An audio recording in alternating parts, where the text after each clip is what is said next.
Hello, YouTube, and today I'm back here with another review. And today I'm doing kind of a Redux review, uh, of Astroworld by Travis Scott. Now you're wondering, Redux review, Redux. You've never reviewed this album on this channel. I've never reviewed this album, but I've actually reviewed this album, a couple of times on my other channel by the same name. That was one of our first videos, and I've always wanted to go back to it, and I always wanted to redo a Redux kind of re-review of it, because it's one of my first reviews on the channel, and I want to see how it better communicate what I think about the album. But people know, why am I doing specifically Astroworld? As if you've seen my other channel, then I've done plenty of albums since the beginning of my channel that you would think you can maybe do a better review on those. Well, I'm actually listening to Utopia for the first time right now, so I kind of want to revisit Astroworld and see why I didn't really dive more into Travis Scott's music, and why I just kind of stopped at Astroworld. You know what I mean? So let's just jump right into it. Travis Scott got his start for real. Working with people with big names already, with Kanye West on Yeezus. He was a producer on there. And that is definitely shown. Not only my first listen to Utopia, but also on here. It's kind of very futuristic type of production. Very psychedelic as well. And very, very, very much more trap inspired than strictly experimental hip hop. There's a lot more trap on Astroworld. On my first listen of Utopia, this is such a different album. It's kind of trying to do the same thing as Utopia, except I meant Rodeo. It kind of trying to do the same thing as Rodeo, but like just a little bit different, like a little bit type of a vibe. And it succeeds and fails in many different aspects. For example, you have the song Carousel, which is actually a pretty good track. I kind of really do like the chanting kind of soccer like vocals in the background, with Frank Ocean's kind of reflective type of singing. It's a really nice contrast. But there's like a better version of this kind of chanting style type of track on No Bystanders, where there's like a Tear the Club Up 3-6 Mafia reference. And there's also other songs like freaking Sicko Mode, which has like the crazy beat switch, just crazy beat switches left and right, super dynamic song, with Drake actually having a pretty good feature, and Swae also doing a pretty good job. It's just a very dynamic and progressive track. And then we have multiple tracks on the back end that also have beat switches, but they all just like seem so whatever, like 5% Tint, with its very repetitive piano sample that's literally throughout the whole entire song. It's so repetitive, it's not even funny. Although it's not bad, I do admit the end of the song, it does start to bloom into like something that's even more than your typical trap song.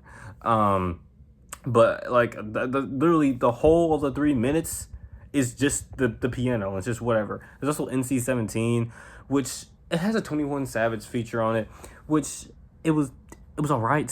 It's not really the best feature. The beat definitely fits him. But what I liked about Rodeo off my first listen is that it was Travis Scott putting his sound onto other people, kind of like a Kanye West, or kind of like a Tyler the Creator, like back in 2018.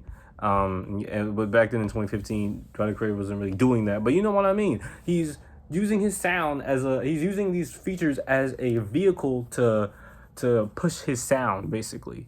You know what I mean? That's what I mean. And he does that very well, like I said, on my first listen of Rodeo. And, he's trying to do that kind of like a Kanye, almost Tyler type deal, where he's like taking all these different features from everywhere around the industry and putting them in this one album and making like a curation type deal. We see this very well on Stop Trying to Be God, for example, which has features from James Blake, Kid Cudi, Phil Bailey, Stevie Wonder, BJ Chicago Kid. Basically like a whole wealth of different singers from trap to soul to R&B, with like this very psychedelic, like just heavenly instrumental. And that back end with James Blake, it's just wow. It's such an emotional closer to the song as well. I think another very good example of like this curation type deal that he tries to do is Pharrell, Tame, Impala, in The Weeknd. Like, oh man, something about the song makes me very introspective and reflective about the things that have happened in my life and everything. I don't know, like the really psychedelic guitar strings that appear throughout the beat are also very well. Are also very good too.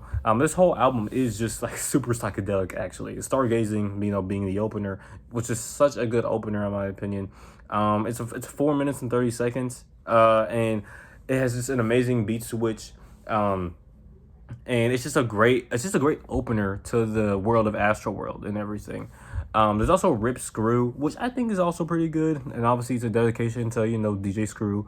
In fact, Travis Scott, he literally says in the lyrics like, "Hey, we're gonna slow it down like Screw and everything," because DJ Screw did the chopped and screwed sound, was you guys would know, most people would know now as slow and reverb. It used to be called chopped and screwed. I mean, it still is called chopped and screwed. But yeah, DJ Screw was the originator of that, and this whole song is kind of just like a love letter to Houston, to the South, as he mentions as Big Hawk, and he mentions Pip C, all on this song as well. I think kind of an underrated cut on here is also Wake Up. Wake Up, it's just, I don't know, something about it. Like, it's just like your typical R&B, like, kind of like sex type of song.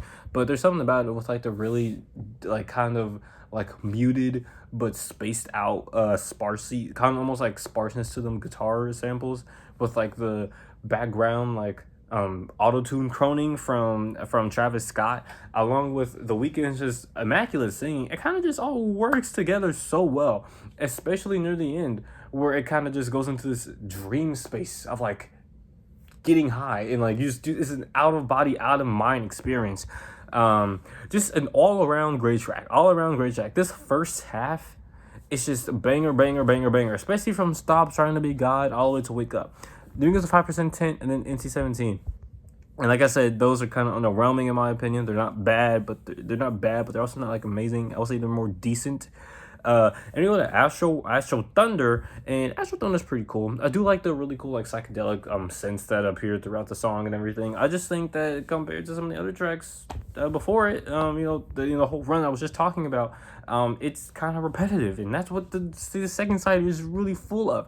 Yosemite has a Gunna and Nav feature. Then they both, I'm not gonna lie, just do whatever on the track. I'm not gonna lie. It's not really that they don't really do anything too big or anything. Gunna sounds like Young. I forgot that was Young Thug. I know people have been like, oh yeah, Gunna sounds like Young Thug. He's like a copy of Young Thug. That's what I've seen from the rap YouTubers I watched. But no, he just sounds like Young Thug. I thought it was Young Thug at first. I was like, wait, this is Gunna. This is Gunna? No, it's Young Thug. This is Gunna? I thought it was Young Thug. No, it's Gunna. It's freaking Gunna. And I don't know how bad the mixing was on Nav's verse before the patch or whatever. That's one of the most infamous things about the album. But I mean, here, I don't know. It didn't really make it any better. I mean, it's just kind of just like a whatever verse. And that's kind of what this whole second side is, except for two songs. And that's Can't Say and Coffee Bean. I think Can't Say is just like weirdly just a like gold in the middle of all this coal for some reason on the second side of the album, because just wow. Don Toliver has literally like a career defining performance right here. This is how I got introduced into Don Toliver, and that's the reason why I actually listened to the freaking Life of a Don album, with also a recommendation from a friend. I just realized it was mid, but hey, you know what? If you want to know more about that, I have a review on Radio Music for that. Right now, though, Can't Say it's just amazing, and like it's just so like just this again like just a mind, body, like spiritual type of experience and everything. It's just super psychedelic and pretty and everything, and again just amazing singing from Don Toliver. Just really nice, boastful lyrics. It just brings to somewhere else. And then we go to Who What, which is again just another repetitive trap song with Quavo and Takeoff, who don't do a bad job. But it's just another repetitive trap song. Like, nothing is really happening on the second side. And then we go to another even worse track somehow with Butterfly Effect, which was one of the singles from this album. And, this actually is set itself up to be a good song, to be totally honest. You have, like, these really cool psychedelic, like, kind of, like synth. Like, it sounds super freaking cool. And on the radio, it actually sounds cool. You know what I mean? And it actually is catchy. But literally, the first few notes you hear on this song, that's just the rest of the song. You can just stop listening. There's nothing else about the song that's interesting. It's definitely my least favorite track on here, and although it makes sense for a single because it is catchy, and it is kind of pretty. I just don't really care about this song for real. Like the more I go back to this album, and the more like I actually go back to this album, the more I found myself disliking the song more and more. Actually, it's just aged really badly. I'm not gonna lie. And Houston Fornication, it's fine. To be totally honest, when I think of Houston Fornication, I just think of Astrothunder. I'm not gonna lie, and yeah, I mean it's not bad. I think it's pretty good actually. And I think the beat kind of reminds me of kind of like a Memphis rap type of beat, almost like NC-17, and more of like a typical trap type of beat, or a typical like almost a 3 6 Mafia beat from like Mystic Styles or something like that. But again, it's good, but it's not anything remarkable. But I do think it's good though. And then Coffee Bean, which is more of an introspective type of track, talking about his relationship with Kylie Jenner and everything. I think with this really cool, like kind of like lush type of beat, it's a lot more mellow than like everything else that's kind of been on this album, because everything else has been really hype. I feel like on Coffee Bean, he does try to like reflect on where he's at, reflect on his relationship like at the time with Kylie Jenner, saying stuff like hey, it doesn't really help that I'm black, and he feels like so out of place in his family and everything. It is actually very interesting. It's a very interesting track, and I do like it actually. But man, this album would have been so much better if the second half wasn't just full of duds and just like whatever tracks, in my opinion. None of it is bad, except for you can make an argument for Butterfly Effect for being bad, but it's more just like mid.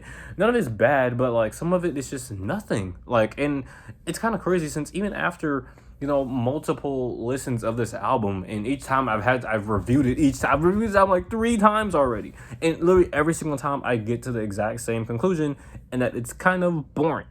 It's boring. It's pretty boring actually, especially on the second side. The first half is just, like I said, banger, banger, banger. Even on Rip's Crew and Carousel, which I don't like as much as I love his tracks around it, they're still pretty good tracks. I'm like, okay, I can see myself listening to this, because Rip's Crew has just like the really cool like psychedelic sample, as a psychedelic type of sound as well and everything, but then after Wake Up, it just falls all the way off. And I'll say I would give it a 7 out of 10. Just a pretty strong 7. Although I could see myself maybe rolling up to it, but I don't know. The second half is just so nothing, in my opinion. So yeah, 7 out of 10, and I'll see you guys next time for the rodeo review. See ya.